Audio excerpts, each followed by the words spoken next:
اعوذ باللہ من الشیطان الرجیم، بسم اللہ الرحمن الرحیم۔ السلام علیکم خواتین و حضرات، میں ہوں آپ کا اپنا جنید سلیم اور آپ دیکھ رہے ہیں انصاف ڈیجیٹل۔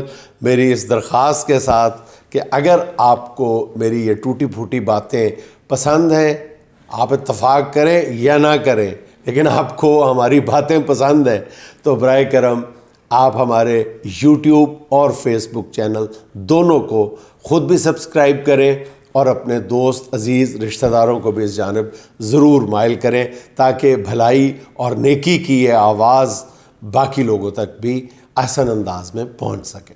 سر، میاں صاحب کے بارے میں آپ کے پاس ایک مخبری ہے، بلکہ میں کہوں گا تگڑی خبر ہے، لیکن وہ بعد میں پہلے یہ بتائیں کہ آج کل، بلکہ آج خاص طور پہ ہر بندے کی زبان پہ ایک ہی سوال ہے کہ یہ حکومت کتنی دیر چلے گی؟ نہیں، پہلے آپ نے ٹھیک کہا تھا کہ آج کل آج یہ سوال پیدا نہیں ہوا، بلکہ یہ جب سے یہ جو راتوں کو نتائج تبدیل کرنے کا سلسلہ شروع ہوا ہے، اس وقت سے یہ لوگوں کی زبان پہ سوال ہے کہ یہ کتنا عرصہ یہ چل پائے گی حکومت، جس طرح بھی بنا رہے ہیں۔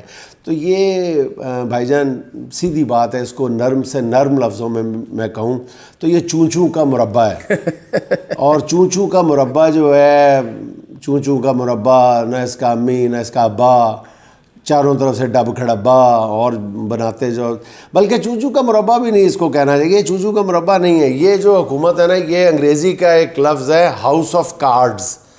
ہاؤس آف کارڈز کا مطلب ہے کہ وہ تاش کے پتے جو ہے نا، وہ اوپر نیچے کھڑے کر کے تو ان سے گھر بنانے کی کوشش ہے۔ تو اس محاورے کو اگر سمجھنا ہے تو اس کی تصویر بھی میں ساتھ دکھا دیتا ہوں آپ کو۔ تو یہ ہاؤس آف کارڈز، یہ اس کو کوئی مطلب ہاتھ سے گرانے کی ضرورت نہیں پیش آتی۔ یہ ہلکی سی ہوا بھی چلے گی نا، قریب سے کوئی گزرے گا تو بھی یہ ہاؤس آف کارڈز جو ہے نا، یہ تاش کے پتے جو ہے نا، یہ بکھر جائیں گے۔ ہاؤس آف کارڈز میں نے جان بوجھ کے اس لیے کہا، ورنہ میں ریت کا گھروندہ بھی کہہ سکتا تھا اس حکومت کو کہ کتنے دن چلے گی۔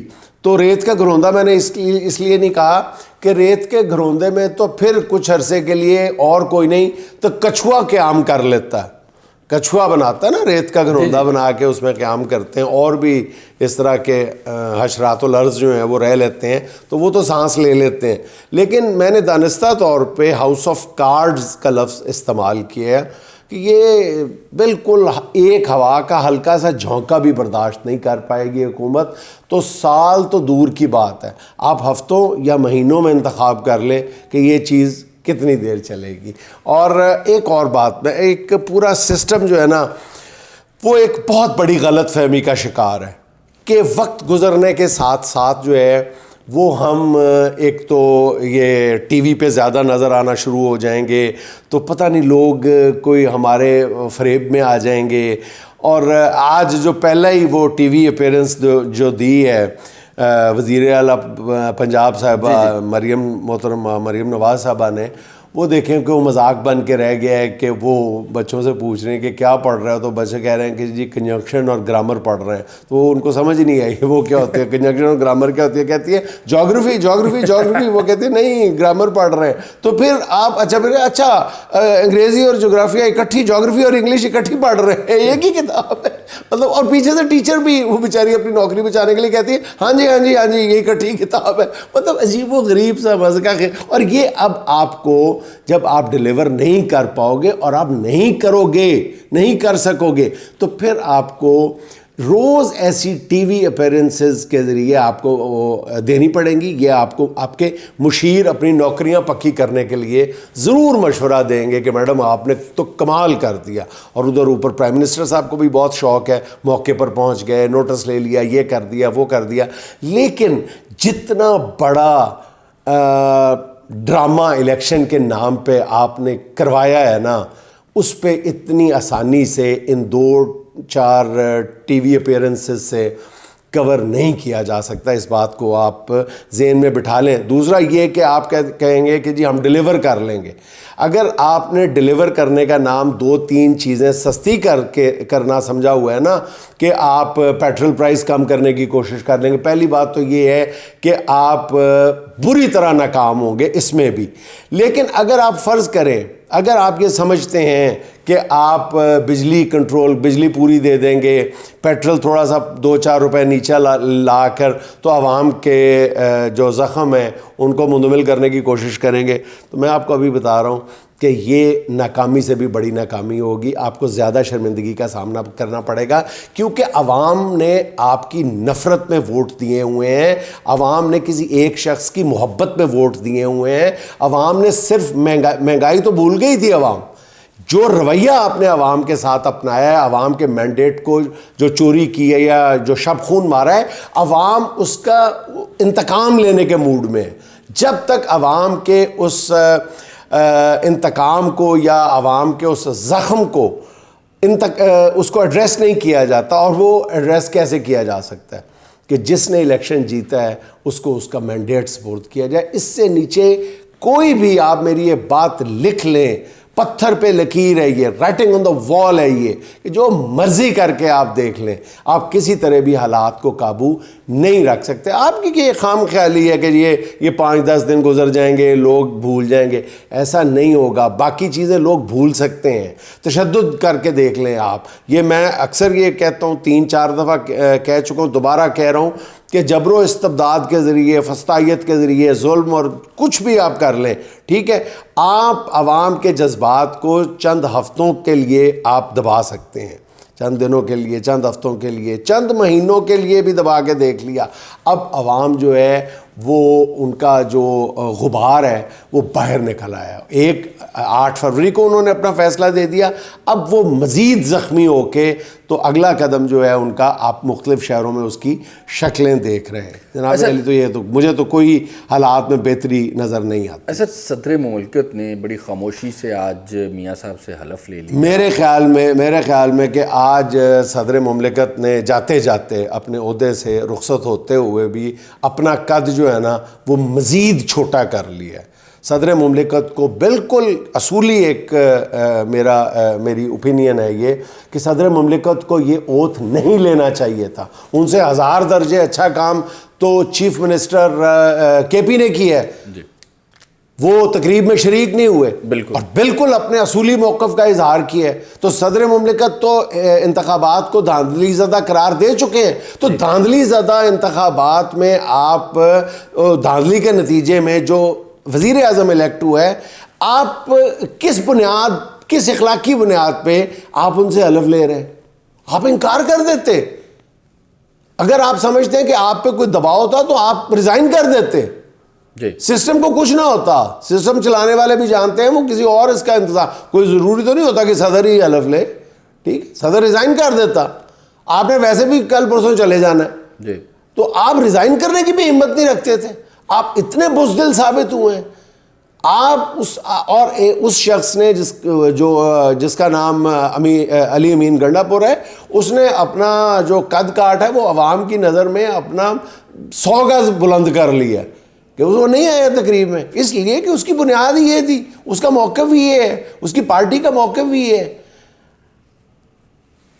سر، الیکشن کمیشن کا فیصلہ کہ مخصوص نشستیں نہیں دی جائیں گی، شرمناک میرا خیال تھا. اور اس حوالے سے آپ کو ایک چھوٹی سی آپ کو خبر بھی دے دوں کہ یہ شاید یہ طے ہو چکا تھا کہ یہ سیٹیں جو ہیں یہ دے دی جائیں گی. ٹھیک ہے، ہاں، اس کا مقصد یہ تھا کہ اب کوئی فرق نہیں پڑے گا، الیکشن بھی جیت جائیں گے، اور وہ جب الیکشن ہوگا ان کے بغیر کروانے کا مقصد بھی یہی تھا.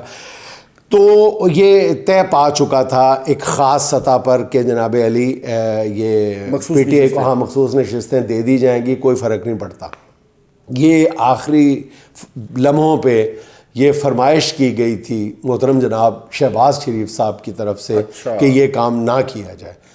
مجھے کمپلیکیٹڈ سچویشن نہ دی جائے. اب پتہ نہیں ان کو کون سے پھولوں کی سیج چاہیے کہ وہ کہتے ہیں کہ میں یہ بھی نہیں برداشت کر سکتا. جیسے میں نے پہلے ایک آپ کو بتایا تھا کہ وہ 15 سیٹیں مانگ رہے ہیں، جس میں سے 4-5 دے دی گئی ہیں، بلکہ 6-7 دے دی گئی ہیں. تو مزید دوسری طرف ان کے لیے پریشانی کی بات یہ بنی ہوئی ہے کہ پی ٹی آئی جتنی بھی اسٹرینتھ لے کے پہلے دن آئی تھی، پی ٹی آئی نے اس کو ہولڈ کیا ہے. یہ بات پریشان کن ہے. تمام تر دباؤ کے باوجود پی ٹی آئی کی جو الیکشن ہوا ہے اس میں 92 سیٹیں انہوں نے شو کر دی ہیں اپنی. میں یہ سمجھتا ہوں کہ دیکھیں اگر آپ نے ایک موقف کا اظہار کیا، آپ ان انتخابات کو دھاندلی زدہ نہیں دھاندلا زدہ قرار دے رہے ہیں، لوگوں نے اپنی آنکھوں سے دیکھ لیا، انٹرنیشنل آرگنائزیشنز نے دیکھ لیا، پھر آپ کو اپنے موقف پہ کھڑا ہونا چاہیے. پھر آپ کو جو ہے نا مختلف جو کی پوزیشنز ہیں وہ آپ ضرور حاصل کریں، وہ آپ ضرور وہ غلطی نہ کریں، دوبارہ کوئی ایسی غلطی نہ کریں. اسمبلی کے اندر ضرور رہیں، ٹھیک ہے، لیڈر آف دا اپوزیشن بھی ضرور بنے، ٹھیک ہے، اور وہ جو پبلک اکاؤنٹس کمیٹی ہے اس کی صدارت بھی لیں، ٹھیک ہے، سب کچھ کریں. لیکن اگر آپ نے اسی طرح مبارکبادیں دینی ہے، اسی طرح حلف لینے ہیں ان سے، اسی طرح سسٹم کا حصہ بن جانا ہے آپ نے اگر، تو پھر میرا خیال ہے کہ آپ کے جو الزامات ہیں ان کے غبارے سے ہوا نکل جائے گی. دیکھیں شہباز شریف صاحب نے تو اتنی جلدی حلف لینا ہی لینا تھا. اب شہباز شریف صاحب کے بارے میں آپ کچھ بھی کریں، میں نہیں سمجھتا تھا کہ وہ اس میں کسی بھی قسم کا وہ کریں گے، تاخیر برداشت کریں گے. اس لیے نہ آنے والے دنوں میں مطلب شہباز شریف صاحب کا تو ایک درینہ خواب تھا جو پورا ہو گیا. اس کے لیے انہوں نے جو کچھ کیا وہ میں آپ کو پھر آنے والے دنوں میں بھی بتاتا رہوں گا، اور تھوڑی سی اس کی ایک جھلک آج بھی دکھا دوں گا. شہباز شریف صاحب کو دیکھ کے نا مجھے تو وہ مولوی صاحب والی بات یاد آ گئی ہے نا کہ وہ ایک بندے کا وہ چوتھا نکاح ہوتا ہے جی. تو وہ مولوی صاحب سے کہتا ہے، مولوی صاحب پوچھتے ہیں کہ قبول ہے؟ تو بندہ کہتا ہے مولوی صاحب جلدی کرو، تو کدی نہ کی تھی میں پہلے. تو شہباز شریف صاحب نے کبھی نہ نہیں کی، نہ اس سسٹم کو نہ کی ہے، نہ طاقتور حلقوں کو نہ کی ہے، لیکن سسٹم پھنس چکا ہے. اصل بات یہ ہے کہ وہ بندہ جو اس وقت قید میں ہے 10x10 کے کوٹھڑی میں بند ہے، اس نے اس سسٹم کو اس طرح سے کر دیا ہے جس کو کہتے ہیں سیاست نہیں آتی. اس نے ابھی آج دیکھیں یہ الیکشن کمیشن نے فیصلہ کر کے ایک اور بند گلی میں داخلے کو یقینی بنا لیا ہے. اب اگلی سٹیج کیا آئے گی؟ اگلی سٹیج آئے گی کہ وہ سیٹیں کسی کو دینی پڑیں گی. ٹھیک ہے، اب وہ سیٹیں کس کو دیں گے؟ اور اس سیاسی جماعت کی حیثیت اگر کوئی رہ گئی ہے، اخلاقی حیثیت کیا رہ جائے گی جو پی ٹی آئی کی وہ سیٹیں لے گی؟ یعنی مردار کھانے والا جانور جو ہے نا، اس سے بھی نیچ اور مطلب ذلیل کام ہوگا کہ کسی کی جیتی ہوئی سیٹیں آپ خود لے لیں. یہ کسی کا ڈالا ہوا ووٹ تو آپ نے اپنے ڈبے میں ڈلوا لیا، پہلا سٹیپ. اور یار کسی کی جیتی ہوئی سیٹیں وہ آپ اپنے نام کیسے کروا لو گے؟ پھر آپ سیاسی جماعت کہلوانے کے قابل رہو گے؟ یہ اس بندے نے مطلب عجیب و غریب پھنسا دیا ہے ان لوگوں کو اس سسٹم کو. ہاں سیدھی نہیں، خان ہے جس کو کہتے تھے خان، بلکہ وہ آپ کو میں ایک چھوٹی سی بات یاد آ گئی مجھے. وہ ایک انجینئر صاحب ہوتے ہیں خان، وہ انجینئر ثابت ہوا ہے. وہ انجینئر صاحب سوئے ہوتے ہیں تو وہ نا مچھردانی میں ایک سوراخ ہوتا ہے، تو بار بار وہ مچھر آ رہے ہیں، وہ مچھر مار مار کے تھک گیا. پھر اس کے ذہن میں ایک ترکیب آئی، اس نے مچھردانی میں ایک طرف پہلے سوراخ تھا، اس نے دوسری طرف بھی سوراخ کر دیا، اور درمیان میں اس نے دونوں سوراخوں کو ایک پائپ سے جوڑ دیا. اچھا، مچھر آتا تھا، داخل ہوتا تھا، دوسری طرف سے نکل جاتا تھا، سر پیٹ کے کہ یار یہ میں ایک طرف سے جاتا ہوں دوسری طرف سے نکلتا ہوں، مچھردانی کے اندر کیسے جاؤں، خون کیسے چوسوں؟ تو ان کے لیے مصیبت اب یہ عمران خان نے بنا دی ہے کہ خون کیسے چوسیں. ایسا شہباز شریف کے بارے میں آپ کے پاس، میاں صاحب کے بارے میں آپ کے پاس میاں صاحب، اب وہ میں اس طرف آ جاتا ہوں بھائی جان. اس سے پہلے میں ایک آپ کو بات ضرور عرض کرنا چاہتا ہوں کہ میاں صاحب کی طرف بھی آ جاتے ہیں. بات یہ ہے بھائی جان کہ اس وقت یہ میں بار بار کہہ رہا ہوں نا کہ سسٹم بند گلی میں داخل ہو رہا ہے، ہو چکا ہے، اور بہت ہی اس کا کوئی مجھے حل نظر نہیں آ رہا. اب تو شاید اگر ابھی بھی ہوش کے ناخن نہ لیے گئے تو ری الیکشن کے علاوہ کوئی راستہ باقی نہیں بچے گا. ابھی تو فارم 45 تک بات ہے نا، اس کے بعد ری الیکشن کے علاوہ اب میرا خیال آج کے بعد تو شاید وہی ایک راستہ رہ گیا. ٹھیک ہے، میں آپ کو آج بڑی خوبصورت بات کی ہے سندھ ہائی کورٹ کے چیف جسٹس صاحب نے. انہوں نے کہا ہے کہ پورا سسٹم جو ہے نا، میں آپ ذرا ان کے جو ریمارکس پڑھیں تو ان کی شخصیت کا یا ان کے دکھ یا درد کا پورا وہ مظہر ہے. انہوں نے کہا ہے کہ ساری صورتحال شرمناک ہے. انہوں نے کہا کہ ساری صورتحال جو کچھ ہے وہ شرمناک ہے، اور انہوں نے کہا کہ یہ آپ لوگ کسی غلط فہمی کا شکار ہیں. وہ کیس تو پی ایس ایل کا تھا، لیکن انہوں نے جو پورے ریمارکس دیے ہیں، اور سب سے بڑی آج کی خبر، نہ تو چیف منسٹر پرائم منسٹر کا حلف اٹھانا تھا، نہ الیکشن کمیشن کا فیصلہ تھا. آج کی سب سے بڑی خبر اسی chief justice Sindh high court کی تھی، جنہوں نے یہ بتایا کہ میں نے تو شرمندگی کے مارے اپنی گاڑی، سرکاری گاڑی سے پرچم اتروا دیا. یہ پورے سسٹم کے منہ پہ تھپڑ ہے، زناٹے دار تھپڑ ہے.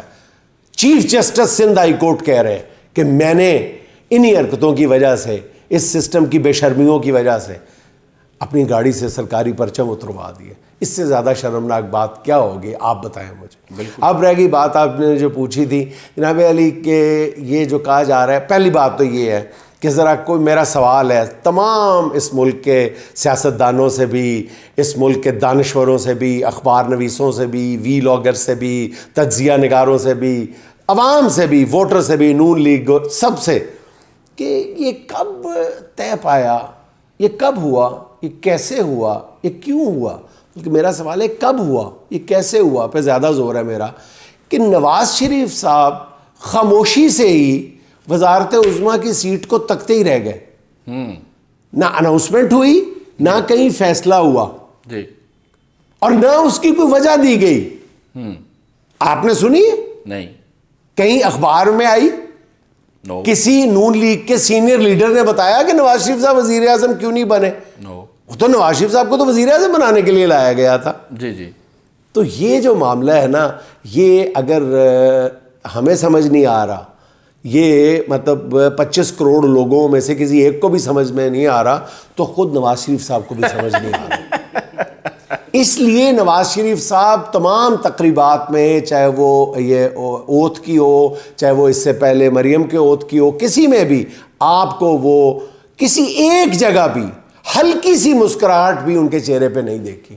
ظاہر ہے ان کو کہا گیا ہوگا کہ حضور والا مسکرا تو دیں، آپ کا منہ، آپ کا چہرہ اس طرح اترا ہوا دیکھ کے لوگ پتہ نہیں کیا سے کیا افسانے تراش لیں گے. لیکن وہ ایک جھوٹی مسکراہٹ بھی نہیں دے پائے. اور اگلی جو خبر میں آپ کو دینے والا ہوں، ان کو جو ایک ڈیولپمنٹ ہے وہ یہ ہے کہ ان کو اب اس بندی سے بھی تھوڑی سی شکایت پیدا ہو گئی ہے جو ان کے جگر کا ٹکڑا ہے، محترمہ مریم نواز شریف صاحبہ. ٹھیک ہے، اب وہ کہتی ہیں کہ یہ چچا بھتیجی کی گیم تو نہیں تھی. وہ یہ کہتے ہیں کہ مجھے آپ لوگوں نے کس قدر آرام سے سائڈ پہ کر دیا ہے. ٹھیک ہے. اور آپ کو ایک بات بتاتا چلوں، ہو سکتا ہے کہ آنے والے دنوں میں ان کا یہ گلہ بڑھتا چلا جائے، اور کچھ دن کے بعد، موسم کی تبدیلی کے بعد، نواز شریف صاحب دوبارہ انگلستان کا رخ کریں. اور جب یہ ہوگا تو میں آپ کو اپنی یہ بات ضرور یاد دلاؤں گا. سر اسی کے ساتھ آج کی چھوٹی سی بات. بھائی جان، آج کی چھوٹی سی بات تو یہ ہے کہ مداری کے ہاتھ کی صفائی جب تماشائیوں پر کھل جائے تو پھر اس کا کرتب نہیں رہتا، بلکہ مداری خود تماشا بن جاتا ہے. واہ کیا بات. ناظرین خوش رہیں، خوش رکھیں. آپ سے ملاقات ہوگی انشاءاللہ اگلے ولاگ میں. اللہ حافظ.